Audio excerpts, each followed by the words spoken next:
Eh bien ça c'est la magie d'Internet et en un claquement de doigts on se retrouve dans un nouveau lieu avec deux invités exceptionnels. Je suis en présence ici de Araceli Calero et de Pablo Martin. Ce sont des invités très spéciaux pour une bonne raison déjà. Eh bien c'est qu'ils nous viennent de Cordoba en Espagne et ils sont venus spécialement pour nous parler d'un projet qui leur tienne à cœur. Araceli, bonsoir. Oui, bonsoir. Vous allez bien? Oui, très bien. Et vous Pablo, bonsoir. Très bien, merci beaucoup. Vous allez bien, c'est cool. Alors, la première question que j'ai envie de vous poser, tiens, on va faire la galanterie. Pablo, je vous propose de repasser le micro à Ara. Ara, est-ce que vous pourriez, s'il vous plaît, vous présenter pour nos téléspectateurs, allez, de l'origine jusqu'à votre arrivée à Mulhouse? Ouf. Oui, bon, en fait, le lien avec l'Alsace a commencé en 2011 pour moi, car j'ai fait ma 5e année de l'école d'archi à Strasbourg. Donc, ça a été comme les premiers points d'ancrage. Ah, pardon. C'est très bien. Ouais, je vous ai fait un signe discret, mais c'est très très bien comme ça. Pardon. Donc, voilà. Et en 2015, on est retourné toutes les deux ensemble à vivre à Colmar. Et on a commencé à travailler à Mulhouse. Donc, ça nous a fait déménager à Mulhouse. Et on travaillait dans des agences d'archi. Et voilà, on faisait les allers-retours Colmar-Mulhouse. Et à chaque fois, on se disait, mais en fait, Mulhouse, ça a l'air d'être plus active, où ça nous réveillait beaucoup d'intérêt. Donc voilà, on a déménagé. Le chemin jusqu'à Mulhouse. Strasbourg, Colmar, Mulhouse. Les 3 villes de l'Alsace. Et de votre côté, Pablo, est-ce que c'est le même parcours de l'origine jusqu'à la ville de Mulhouse que vous aviez suivi? Alors, j'ai pas fait Erasmus à Strasbourg, mais j'ai rencontré Ara. Donc, elle m'a ramené en Alsace. Je savais pas où c'était l'Alsace déjà. J'ai eu de la famille qui vivait de l'autre côté, dans la France atlantique. Quand je suis arrivé ici, je me suis dit, mais c'est pas la France, ça, c'est autre chose. Mais bon, en tout cas, moi, je viens de Séville et je suis architecte comme Ara. Et on est arrivé à Mulhouse aussi en cherchant aussi un endroit où commencer à travailler. Dans les premières années, en tant qu'archi, c'est très important aussi.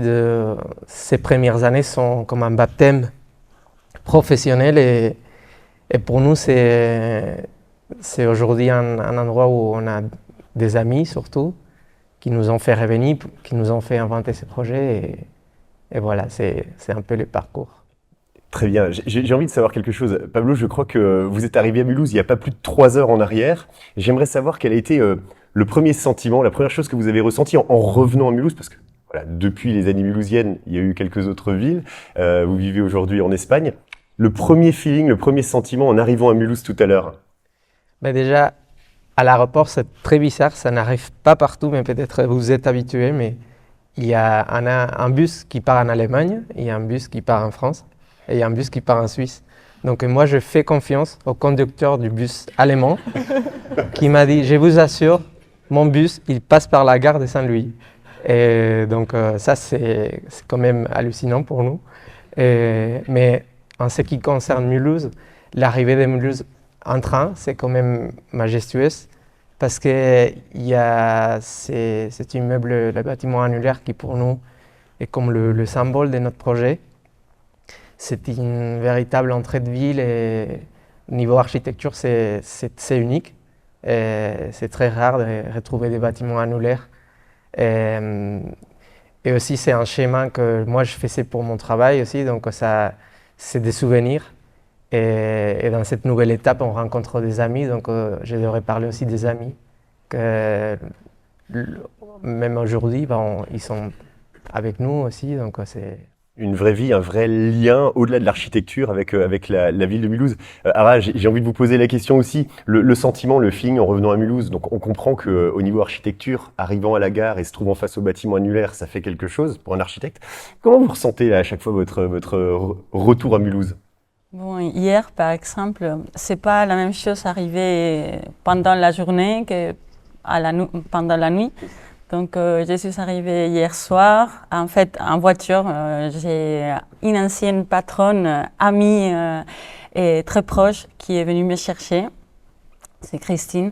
Donc, elle est venue me chercher en voiture. Elle m'a dit, écoute, peut-être qu'on arrive encore au Surnaturel. C'est un bar qui est à rue Poincaré, à côté de la place de la Bourse. Je vois que vous connaissez les bonnes adresses, Sarah. Oui, voilà, non, mais en fait, c'est... Et j'ai dit, juste, on s'est garé, et j'ai dit, mais il y a quelque chose cinématographique dans la ville de Mulhouse, dans la façon dont elle était éclairée la nuit. C'est pas forcément hyper éclairé, et ces côtés un peu mystérieux d'hier soir, c'est un peu aussi en parallèle avec cette mystère architectural, des couches et couches d'histoire. Donc c'est un peu cette idée de mystère, toujours de mystère. L'idée du mystère. En même temps que familiarité, parce qu'on y revient souvent, mais voilà. Très bien. Ce que je vous propose, c'est qu'on rentre un peu dans le vif du sujet. Alors, vous avez fondé tous les deux, l'agence d'architecture Vaga et Studio il y a quelques années. Et puis, c'est via cette agence-là que vous êtes porteur du projet Mulhausen Milusa, récit graphique d'une ville singulière. La première chose que j'ai envie de vous demander, vous avez visité des villes dans le monde, vous avez vécu dans plusieurs villes à travers le monde. Pourquoi ce projet sur Mulhouse? Pourquoi Mulhouse? Puis quelle différence entre Mulhouse et les autres villes dans lesquelles vous avez pu vivre ou que vous avez pu traverser? Elle nous échappait. On ne comprenait pas certaines notions de la ville, on lissait une complexité. De ma part, j'ai travaillé au Reber. Donc tous les jours, depuis le début, quand on habitait à Colmar, de la gare, monter les Reber à pied, déjà les maisons, le mélange des styles majestueux des fois ou exotiques en même temps. Donc avec toute la végétation, pour moi c'était toute une expérience, l'aller et le retour déjà. Et donc c'est cette complexité après en s'évaladant dans la ville. On voyait une synagogue à côté d'un temple protestant. Après, on voyait une église catholique, les cités ouvrières. Donc, aussi les bâtiments industriels. Donc, toutes ces richesses, il nous a fallu la comprendre. Et donc, égoïstement, on a commencé à faire ça pour nous. Okay. Donc, voilà, c'est un peu l'origine. Très bien. Pablo, Mulhausen Milusa, on a déjà trois langues, trois manières d'appeler Mulhouse. Puis, récit graphique d'une ville singulière, ça veut dire quoi au juste? C'est quoi ce projet? Alors, comme Harald l'a expliqué, nous, on a commencé à essayer de comprendre cette ville qu'on ne comprenait pas. C'est comme si, depuis nos origines, les instruments d'interprétation de la réalité urbaine, on n'arrivait pas à comprendre la ville. Et donc, nous, on a commencé à la dessiner, à la redessiner, à regarder des plans historiques, et à révéler les couches des différentes villes qui se sont superposées les uns sur les autres. La ville allemande, la ville indépendante, la ville française, la ville après la reconstruction. Et ensuite, on a enchaîné des discussions et on s'était dit, mais il faudra faire quelque chose avec ça parce que c'est peut-être intéressant de doter la ville d'un outil, comme nous, on l'a fait pour nous. Et c'est à ce sujet que, sans rentrer dans la sociologie, dans d'autres champs qui ne sont pas le nôtre, on a décidé de créer ces récits graphiques qui étaient à la fois une manière de présenter la ville dans sa complexité, mais sous un même langage, d'une manière homogène, et pouvant faire des rapports entre les bâtiments de différentes périodes, de différentes typologies. Et aussi, c'était une manière de soutenir ces mouvements qu'on a sentis qui existaient, qui commençaient à exister dans la ville, dans laquelle les citoyens, les citoyennes, ils essayaient de justifier l'importance de la ville, de lutter contre cette image négative qui pour nous était incompréhensible. On pensait que la ville ne méritait pas cette image et nous, on a essayé de construire à partir d'un projet personnel quelque chose qui pourrait contribuer à la bonne image et à l'énergie que vous avez ressentie dans cette ville qui est notre ville de Mulhouse. C'est un projet que vous appelez un projet évolutif. Qu'est-ce que ça signifie un projet évolutif? Oui. Alors, pour que les choses soient faisables, des fois, on est très têtu. Donc, depuis le début, on savait qu'on voulait faire un guide d'architecture, car il n'existait pas. En fait, nous, pour comprendre la ville, on a cherché ces guides et on ne les trouvait pas. On les trouvait à Bâle, mais on ne les trouvait pas ici. Donc, on s'est dit, la ville a besoin de ça, mais comment on fait ça? Donc, déjà, les cadres des journées de l'architecture sont un cadre idéal pour faire des événements ou des activités liées à la divulgation de l'architecture. Donc, on n'avait pas beaucoup de ressources la première année, c'était en 2022. On avait déjà commencé à dessiner des bâtiments.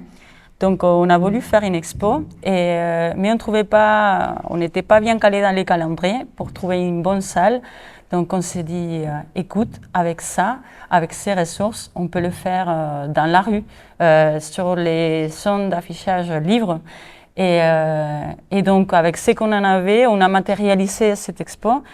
Et l'année suivante, on était bien calé dans les calendriers, donc on a pu exposer au CIAP avec un mode de présentation adapté à l'échelle en salle.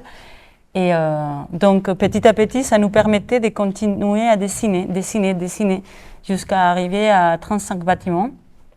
Voilà, qui sont dessinés. On a mis nos efforts sur la question de l'image urbaine, parce qu'en fait, il y a un des points fondamentaux du projet qui est de s'adresser au grand public, donc de rendre l'architecture accessible et appropriable, et en lien avec ces sentiments d'appartenance et de valoriser sa ville. Et donc voilà, il y a pour le guide, l'idée est en cours et on est concentré sur l'image urbaine. Donc voilà. Très bien. Vous parlez de sentiment d'appartenance alors que vous vivez en Espagne et vous parlez comme ça de la ville de Mulhouse, c'est absolument incroyable. Quels sont les projets, les journées de l'architecture? Il y en a chaque année. Le projet ou ce que vous allez mener là, justement, pour les prochaines? Ara ou Pablo? Ouais. Là, on est en pleine campagne de financement du guide. Et bon, on va en parler dans une seconde. Ouais, donc, pour l'année prochaine, on espère revenir et vous présenter ce guide qui va être le premier guide illustré sur l'architecture de la ville. Et pour nous, même si on est en Espagne, je pense que nous faisons partie d'une génération qui est très européenne. Notre métier, on l'envisage avec cette vocation collective et européenne. Être en France, pour nous, c'est juste changer la langue et les horaires. Mais on se sent à la maison aussi, donc on voit pas vraiment ces frontières-là. Très bien. Très bien. Alors là, vous parlez de quelque chose de très important. C'est absolument central lorsqu'on mène un projet tel que le vôtre. C'est le financement, évidemment. Ça nécessite d'être aidé. Et vous avez lancé une campagne de financement participatif sur la plateforme Ulule. Est-ce que vous pouvez expliquer aux personnes qui nous regardent de quoi il s'agit, comment ça fonctionne et comment eux pourraient-ils mettre une pierre à l'édifice de ce projet? Et les projets, ces projets personnels, on s'est entouré des professionnels aussi, des historiens, des éditeurs, parce qu'on savait que la distance nous mettait dans une position fragile si on voulait faire ces guides. Donc dès qu'on a compris qu'il faut que l'équipe soit un peu plus grand, on a cherché des appuis financiers et dans le guide, il compte avec des appuis de la DRAC, la mairie, des associations de patrimoine de la ville. Et pour essayer d'atteindre l'objectif financier du projet, on a lancé cette campagne en octobre dans le cadre des journées de l'architecture via la plateforme Ulule, qui est une plateforme pour des projets participatifs. Ce n'est pas exactement des dons, c'est des mécénats, c'est-à-dire vous achetez le guide en pré-vente et vous avez des cadeaux en échange, des tote bags, d'autres articles associés au projet. Très bien, donc de manière très très simple, n'importe laquelle des personnes qui nous écoutent pourrait participer au projet. Ils peuvent le faire jusqu'à quand? Donc on est en février là, jusqu'à quand peuvent-ils participer les gens qui ont envie de vous apporter un coup de pouce? Oui, en fait, jusqu'au 16 février, la campagne est ouverte. Mais en fait, il nous manque un 40% de l'objectif de la campagne pour réussir à l'objectif. Donc, on espère pouvoir réussir dans les semaines qui arrivent. Et voilà, donc à partir de 20 €, c'est la contribution individuelle minimale en échange d'un guide. On peut participer. Donc c'est un format pré-vente. C'est un échange de l'objet. Très bien, on fait un petit clin d'œil à ceux qui nous regardent là. On va mettre le lien sous la vidéo pour pouvoir cliquer et puis participer. J'ai encore une dernière question à vous poser. Il y a eu un grand travail de recherche. Mulhouse a une histoire. Comment vous voyez le Mulhouse du futur, le Mulhouse de demain? Waouh, le futur, c'est compliqué. Est-ce que vous avez une idée? Et puis ça peut peut-être même être un feeling, une sensation ou un souhait pour la ville de Mulhouse. En tout cas, je sens depuis 2017, août 2017 qu'on est parti. À chaque fois qu'on y retourne, je sens que la ville, elle est encore de plus en plus vivante. Déjà, dans les cafés ou dans les quotidiens, je croise même plus de jeunes. Je ne sais pas si c'est parce que j'ai grandi, je vois ça, mais non, je sens qu'elle est dynamique de plus en plus et non, je sens cette ouverture. Donc, j'espère que cette inertie continue et voilà, je ne sais pas, qu'est-ce qu'il pense, Pablo? Pablo, le Mulhouse de demain. Merci en tout cas, Ara, pour cette vision du Mulhouse de demain. Et Pablo.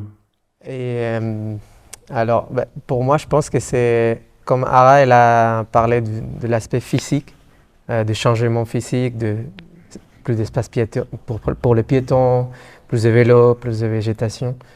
Moi, je voudrais souligner l'aspect psychologique. Quel est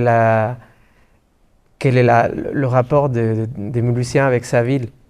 Et pour moi, je pense que c'est le futur pour chaque lieu, n'importe ici en Espagne, n'importe où, serait de renforcer ce sentiment d'appartenance, que les gens ils viennent s'installer dans une ville moyenne, qui n'est pas peut-être le cible pour les jeunes ou pour les jeunes familles, mais c'est une ville très verte, très privilégiée par sa position trifrontalier, avec des endroits magnifiques autour, avec une qualité de vie qui pour nous était très présente quand on vivait ici. Donc je pense que si celle-là améliore, c'est un bon signe. C'est la continuité de ce que vous avez découvert et vécu ici à Mulhouse. Je vous remercie et on vous remercie tous pour d'avoir fait le déplacement jusqu'à chez nous. Toutes les personnes qui ont envie de suivre vos aventures, je pense que vous êtes présents sur les réseaux sociaux. Est-ce que vous pouvez nous indiquer de quelle manière on vous retrouve? Oui, en fait, on a un compte sur Instagram qui s'appelle mulhouse.artgraphique et le même pour Facebook. Mais voilà, c'est ça. Eh bien, très bien, donc mulhouse.artgraphique. Araceli, Pablo, merci beaucoup d'avoir été avec nous dans cette émission Mulhouse et vous.